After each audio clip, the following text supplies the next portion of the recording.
जितना हो सकेगा उतना माँ, जितना हो सकेगा उतना माँ, तेरे चरणों के लिए हम करेंगे। इतना बड़ा है कर्ज तेरा, इस कर्ज को कैसे हम भरेंगे। तिरंगा कभी गिर जाए कहीं ना, तिरंगा कभी गिर जाए कहीं ना, इसलिए हाथ में उसे हम धरेंगे और तेरे लिए हम जिएंगे माते, और तेरे लिए ही मरेंगे। शहीद भगत सिंह, राजगुरु सुखदेव को सबसे पहले सत सत नमन। आज 23 मार्च है और 23 मार्च को भारत के वीर सपूतों को फांसी की सजा दे दी गई थी। और फांसी की सजा अंग्रेजों ने 24 मार्च 1931 ईस्वी को की थी, लेकिन कुछ कारणवश 23 मार्च 1931 ईस्वी को भगत सिंह, राजगुरु और सुखदेव जी को फांसी की सजा दे दी गई थी। जब फांसी की सजा होने वाली थी, उससे मतलब जब बताया गया कि फांसी की सजा होने वाली थी, वहां के जो कर्मचारी थे, अंग्रेजों ने आदेश दिया कि 23 मार्च 1931 ईस्वी को वीर भारत के वीर सपूतों को, चंद भगत सिंह और राजगुरु और सुखदेव को जब फांसी की सजा होने वाली थी, अंग्रेजों ने 4 बजे भोर में उन्हें आर्डर दिया कर्मचारियों को कि सारे लोगों को बोल दो कि अपने कोठी में चले जाएं। और वहां के जितने भी मुस्लिम थे, जितने भी क्रांतिकारी के रूप में वहां पे थे जेल में, उन्हें आर्डर दिया गया और वो सारे कोठी में चले गए। और वहां का एक व्यक्ति जो वहां का कर्मचारी था, जो हर कोठी के बाहर जाकर के गेट पे सारे कैदियों को बताने लगा कि आखिर क्यों सबको कोठी के अंदर जाने के लिए बोला जा रहा है। वो धीरे धीरे जाता गया, सबके कान में फुसफुसाता हुआ आगे निकलता जा रहा था। तभी लाहौर जेल में एक कैदी ने पूछा कि आखिर क्यों क्यों हम लोगों को अभी कोठी के अंदर जाने के लिए बोला गया। तो उन्होंने बताया कि आज शहीद भगत सिंह, राजगुरु और सुखदेव को फांसी होने वाली है। फांसी की सजा को सुन करके सारे कैदियों के अंदर एक भय का माहौल हो गया कि आज हमारे देश के जो क्रांतिकारी शहीद हैं, क्रांतिकारी वीर भगत सिंह हैं और उनके 2 साथी जो हैं, उनको फांसी की सजा हो जाएगी। तो एक उसमें से जो कैदी था, उन्होंने बोला कि आप जब जा रहे हो 14 नंबर गेट में, हमारे देश के वीर नरसिंह जी ने, नरसिंह के रूप में हम जाने तो अच्छा होगा, नरसिंह भगत सिंह इधर से उधर घूम रहे थे। और तभी वहां पे 14 नंबर गेट में पहुंचता है और देखता है कि पेन पड़ी थी, शीशा पड़ा था, और वो जो कर्मचारी था पेन और शीशे ला करके उन कैदियों को दे दिया। उन लोगों ने पूछा कि आप क्यों उन लोगों के कैदियों को मंगा रहे हो। तो उन्होंने बताया कि आने वाली पीढ़ी जब इसे पूछेगी कि ये सामान किसका है, तो हम गर्व से कह सकेंगे कि ये उस क्रांतिकारी का है, उस वीर सपूत का है, जिन्होंने हंसते हंसते देश के आजादी के लिए हंसते हंसते अपने फांसी के फंदे को चूम लिया। ऐसे क्रांतिकारी का ये पेन और शीशा है।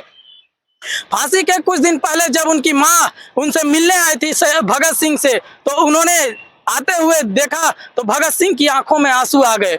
आंसू देख करके माँ बोली कि बेटा तुम्हारे आंखों में आंसू क्यों है, क्या तुम फांसी के फंदे से डर गए। उन्होंने हंसते हुए कहा, माँ हमने फांसी के फंदे से डर करके मेरे आंखों में आंसू नहीं आए, बल्कि मेरे आंखों में आंसू तो इसलिए है रे कि तुझ जैसी माँ शायद दोबारा नहीं मिलेगी। और उन्होंने एक अपनी माँ से वादा भी किया कि माँ हमसे एक वादा करो कि जब मुझे फांसी की सजा होनी होगी, जब हमें फांसी मिलने वाली होगी, तो आप हमें देखने मत आना। और उन्होंने इतना बड़ा वादा किया, क्योंकि जब उनकी माँ बोली कि जब हम क्यों देखने नहीं आ पाएंगे, तो उन्होंने कहा कि यदि आप आकर के हमें फांसी पे लटकते हुए देखोगी तो तुम्हारे आंखों में आंसू होंगे और देश के लोग, इससे देश के लोगों के अंदर एक दूसरा माहौल हो जाएगा कि क्रांतिकारी की माँ होकर के रो रही है, इसलिए आप फांसी जब होने वाली होगी तो आप मत आना। तो आज 31 मार्च है और फिर से हम शहीद भगत सिंह, राजगुरु सुखदेव को अपनी तरफ से सत सत नमन करता हूं। और हम जो ये चैनल, आपको बता दूं कि आज हम इसलिए खुद का वीडियो बना रहे हैं क्योंकि जो चैनल मेरा है नौजवानों के ऊपर है, NAST न्यूज। इसका फुल फॉर्म आज आप लोगों को बता दूं कि नौजवान, N से हो गया नौजवान, A से हो गया एकता, S से हो गया समाधान, T से हो गया टीम, यानी नौजवान एकता समाधान टीम के नाम से मेरा चैनल है। नौजवान एकता समाधान टीम के जितने भी मतलब हमारे लोग हैं, नौजवान एकता समाधान टीम से जुड़ करके आपको बता दें कि नौजवानों के उबलते खून से नौजवानों के उबलते खून से गद्दार जमी पे जलते हैं, रास्ता तो उधर ही बनता है जिधर हमारे देश के नौजवान यारों चलते हैं। आज हमारे देश के नौजवानों को दबाया जा रहा है। देश के नौजवानों को किस तरह से कंपनियों के अंदर, चाहे देश की कोई भी कंपनी हो, सारी कंपनियां, विदेशी कंपनियां आकर के देश के नौजवानों को, जैसे सरकारी हुकूमत जो अंग्रेजी हुकूमत काम कराया करती थी, उससे भी बदतर स्थिति में हमारे देश के नौजवानों को देश की कंपनियों में काम कराया जा रहा है। अब जो भी है, आप देश के यदि नौजवान हैं, यदि कंपनियों के अंदर काम करते होंगे, तो आपको बता दूं कि नौजवान, हमारे देश के नौजवानों की आवाज को दबा दिया गया है। नौजवान अपनी हक और अधिकार को लेकर के कभी लड़ाई नहीं लड़ सकता, क्योंकि नौजवान यदि एकत्र हो गया, नौजवानों का संगठन हो गया, तो कोई भी समस्या, किसी भी प्रकार की समस्या ज्यादा देर तक टिक नहीं सकती, क्योंकि नौजवान जब भी चाहते हैं किसी भी समस्या को उखाड़ के फेंक देते हैं। आप बीटेक किए हैं, एमटेक किए हैं, बीए किए हैं, बीएससी किए हैं, कुछ भी किए हैं, लेकिन आपकी मान्यता एक लेबर मजदूर की तरह है। लेबर मजदूर की तरह आप कंपनी में जाते हैं, कंपनी में जो आपसे जूनियर क्लास का आदमी होगा, भले लेवल में कंपनी में उच्च लेवल पोस्ट पे होगा, लेकिन यदि वो शिक्षा के क्षेत्र में आपसे नीचे है, फिर भी आपको तू तड़ाक करके बात करेगा, तू तड़ाक करके काम कराएगा। 12 घंटे की ड्यूटी में सैलरी तो आपको पता है कितनी कम दी जाती है। सैलरी के ऊपर हम बात नहीं करेंगे, केवल नौजवानों के ऊपर बात करेंगे कि नौजवानों को किस तरह से कंपनियों के अंदर काम कराया जाता है। आज हमारे देश में आज़ादी है, हम देश के आज़ाद नागरिक हैं, हम अपने हिसाब से, अपने अनुसार काम करेंगे, लेकिन आज हमारे देश के नौजवानों के ऊपर एक सवाल है कि क्या वो इसी तरह से काम करने के लिए घर में पढ़ाई किए हैं? क्या इसी तरह की गुलामिता करने के लिए, गुलाम बन करके काम करने के लिए जिस तरह से कंपनियों में काम कराया जाता है? आप यदि नौजवान हैं और मेरा वीडियो देख रहे हैं, तो कमेंट करके बताना कि क्या मेरी बात गलत है, क्या हमने गलत बात कही है। क्या आप बीटेक, एमटेक जो भी डिग्रियां लेकर के कंपनी में जाते हो, क्या आपके योग्यता अनुसार सैलरी दी जा रही है? नहीं दी जा रही है। आपको 12 घंटे ड्यूटी कराया जाता है, और ऐसे ड्यूटी कराया जाता है कि आप खुद सोचते होंगे कि हम कहाँ फंस गए, किस तरह से काम में फंस गए।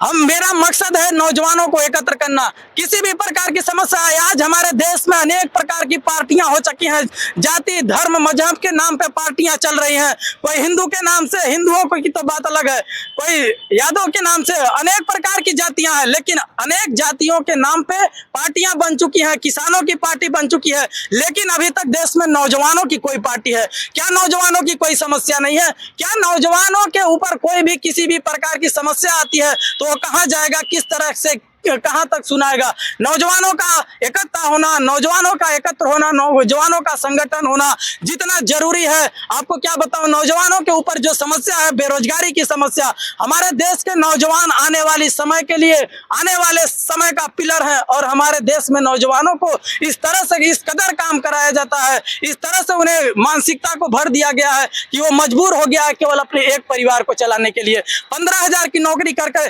उसको, मतलब इस तरह से बना दिया गया है मानसिकता उसकी कि वो 15,000 में गुजारा करके अपने परिवार की, कि हमारे ऊपर जिम्मेदारी है, हमारे घर की जिम्मेदारी है। दोस्त मैं बता दूं कि जिम्मेदारी इस तरह की नहीं होती है। एक परिवार को चलाना जिम्मेदारी की बात नहीं है। आज हमारे देश में जिम्मेदार वही नागरिक है। जिम्मेदारी की बात करें तो ये शहीद भगत सिंह जिम्मेदारी को लेकर के किस तरह से जलियांवाला बाग हत्याकांड में 13 अप्रैल 1919 ईस्वी को मात्र एज थी 14 साल। 14 साल की उम्र में जब जलियांवाला बाग हत्याकांड में जनरल डायर ने गोलियां चलवाने के लिए आदेश दिया, तो वहां पे 14 साल का लड़का दौड़ते हुए गया और वहां पे देखा कि हमारे देश के लोगों के साथ किस तरह से अंग्रेजी हुकूमत अत्याचार कर रही है, किस तरह से उनको मारा जा रहा है गोलियों से, किस तरह से कोई कुएं में कूद रहा है, कोई गेट के बाहर, कोई छत से दौड़ जा रहा है। तो उन्होंने वहां पर की स्थिति को देखा, और जब वो घर जाने लगे तो शीशी में वहां की जो खून से लथपथ मिट्टी थी, खून से लथपथ मिट्टी को उठाया और शीशी में बंद कर लिया। शीशी में बंद करके ले जा करके अपने घर पे जब गहरी चिंता में थे शहीद भगत सिंह। तो आपको बता दूं कि जब उनकी बहन ने पूछा कि किस तरह से क्या बात है, तो उन्होंने बताया कि हम देश के क्या है, उन्होंने पूछा तो उन्होंने कहा कि ये हमारे देश के शहीदों का खून है और हम इस शहीदों के खून को एक एक बदला, मतलब शहीदों के खून का एक एक बदला हम अंग्रेजों से लेंगे, अंग्रेजों से हम लोहा लेंगे, अंग्रेजों से हम लड़ेंगे। और वो वहां से ठान लिए। उनके पापा खेती करते थे, लेकिन खेत में जब वो आम की गुठलियां बो रहे थे तो उन्होंने बंदूकें कहा कि हम यहाँ पे बंदूकें बोऊंगा। इस तरह का नौजवान 14 साल का, मात्र एज 14 साल की, लेकिन उन्होंने देश के लिए लड़ा, देश के लिए शहीद हुए। आज हंसते हुए पूरा, आज 23 मार्च है, 23 मार्च का समय है और 23 मार्च का समय कितना हम लोगों के लिए अमूल्य है, कितना मूल्यवान है कि हम शहीद भगत सिंह से कुछ सीख सकते हैं। शहीद भगत सिंह की उम्र केवल 23 साल की थी। 23 साल में आज हमारे देश में शादी विवाह को लेकर के बात होती है कि बच्चा जवान हो गया, अब इसकी शादी कर दी जाए। उनकी माँ ने कहा बेटा तुम्हारी शादी कर देते हैं, अब शादी योग्य हो गए हो, तुम्हारी दुल्हन आ जाएगी, घर की समस्या को घर में काम करेगी। लेकिन उन्होंने कहा माँ मेरी दुल्हन केवल आजादी होगी। उन्होंने इतना आप सुन करके आंसू आ जाएंगे कि उन्होंने कहा कि हमारी दुल्हन जो है आजादी होगी। आजादी को लेकर के देश के युवाओं को गुलाम देखना नहीं चाहते थे, वो खुद नहीं गुलाम होना चाहते थे। गुलामी की जंजीरों में जब भारत माता जकड़ी हुई थी, उस समय वो एक नौजवान देश की आजादी के लिए लड़ाई लड़ता रहा और चंद्रशेखर आजाद जैसे लोगों से मिला, सुखदेव राजगुरु जैसे साथी मिले और साथी मिल करके देश की आजादी के लिए लड़ाई लड़े। और उन्होंने इतना नहीं, जब फांसी की सजा होने वाली थी तो फांसी के फंदे को चूमते हुए उन्होंने फांसी के फंदे पे चढ़ा है। तो हमारे देश हम लोग इतने सौभाग्यशाली हैं कि ऐसे देश में जन्म लिए हैं जहां पे हम लोगों जैसे नौजवान, मेरा भी उम्र 23 साल है, 23 साल का मैं भी हूँ।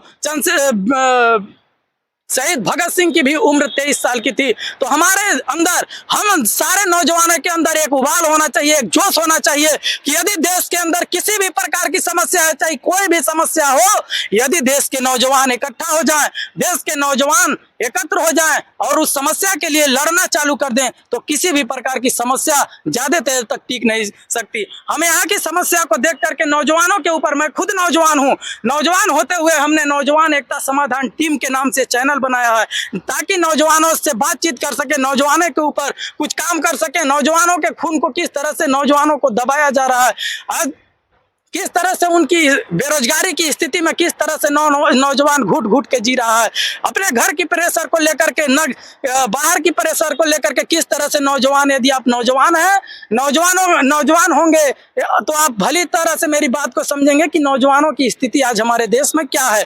नौजवानों को हमारे देश की समस्याओं के लिए लड़ना चाहिए। हमारे देश में अनेक प्रकार की समस्या है, तमाम प्रकार के लोगों की समस्या है। हम लोगों को समाधान के ऊपर बात करनी चाहिए कि समस्या किस तरह से समाधान हो। आज है 23 मार्च शहीद भगत सिंह का शहादत दिवस है, इसलिए हम खुद का वीडियो बना रहे हैं। आपको बता दें कि हम NAST न्यूज के नाम से जब बात बोलते हैं तो कुछ लोग इसको नष्ट न्यूज के नाम से, मतलब नष्ट पढ़ते हैं। नष्ट है नहीं, इसका फुल फॉर्म होगा नौजवान एकता समाधान टीम। नौजवान एकता समाधान की टीम है जो आगे नौजवानों से मिल करके कुछ भी काम, किसी भी प्रकार की काम को लेकर के नौजवान यदि इकट्ठा हो जाएंगे तो नौजवानों के आगे किसी भी प्रकार की समस्या ज्यादा देर तक नहीं टिक पाएगी। तब तक के लिए इतना ही। हमारे दोस्त हैं और दोस्त हम लोग साथ मिल करके आप कमेंट करना कि आप हमसे जुड़ रहे हो कि नहीं। यदि आप जुड़ेंगे तब तो आपका स्वागत है। नौजवानों की स्थिति को लेकर के हम लोग आपस में बात करेंगे, नौजवानों की समस्याओं के ऊपर बात किया जाए ताकि देश में जो भी समस्या नौजवानों के ऊपर है, यदि नौजवान संगठन होगा, नौजवानों की एकता की बात होगी, यदि नौजवानों का संगठन होगा तो हम लोग किसी भी समस्या को लेकर के समाधान के लिए आगे तक जा सकते हैं। यदि किसी भी प्रकार का संगठन नहीं होगा, हम लोग एकजुट नहीं होंगे तो नौजवानों को बांट दिया जाएगा। क्योंकि शहीद भगत सिंह जो हमारे देश के वीर क्रांतिकारी थे, गरम दल के नेता थे, गरम दल की ओर बढ़ गए।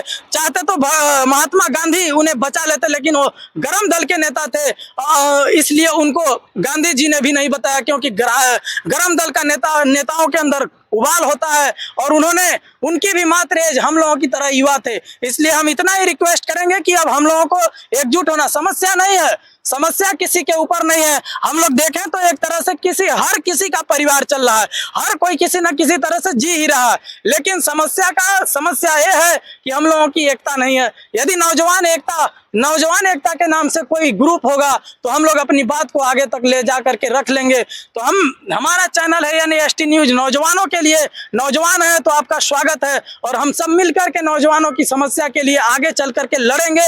और हम लोग लड़ करके समस्या के, इसका मतलब है नहीं, आज देश में यदि नौजवानों की स्थिति आती है, नौजवानों की बात होती है, किसी भी प्रकार की समस्या की बात होती है, यदि आप आंदोलन पर उतरेंगे तो आपको क्रांतिकारी घोषित कर दिया जाता है। लेकिन नौजवानों की मांग क्या है, नौजवानों को मांग को लेकर के यदि आंदोलन करना गलत है तो ये सरासर हम लोगों की तरफ से गलत होना चाहिए, क्योंकि हम लोग नौजवान हैं। सबसे बड़ी जिम्मेदारी नौजवानों के ऊपर होती है। बेरोजगारी सबसे बड़ा महामारी है। आप कंपनियों में किस तरह से काम करते हैं आप खुद जानते हैं। कमेंट करके बताना क्या मेरी बात गलत है, क्या हमने गलत किया है, मतलब क्या गलत कहा है। यदि आपको मेरी बात अच्छी लगी है तो आपका हमारे यूट्यूब चैनल के यानी एसटीएन न्यूज नौजवान एकता समाधान टीम में बहुत बहुत स्वागत है। आप हमसे जुड़े और हम आपसे जुड़े और मिल करके किसी मुद्दे पे, समस्या पे बात करें। अभी हम स्पेशल जो नौजवान हैं हमारे, चाहे भाई हो बहन हो, नौजवान हैं, तो आपको बता दूं कि नौजवान एकता समाधान टीम यानी एसटी न्यूज में आपका बहुत बहुत स्वागत है। आप यानी एसटी न्यूज को जो भी वीडियो है उसे लाइक करना और अपने दोस्तों को भेज देना। अपने दोस्तों को जरूर भेजना, क्योंकि ये नौजवानों का टीम है। दोस्तों को भेजना, लाइक करना, शेयर करना और कमेंट करना। और आपको बता दूं कि ये चैनल नौजवानों का है। यदि आप भाई हैं, बहन हैं और नौजवान हैं तो आपको बता दूं कि हमारे चैनल को सब्सक्राइब कर लेना।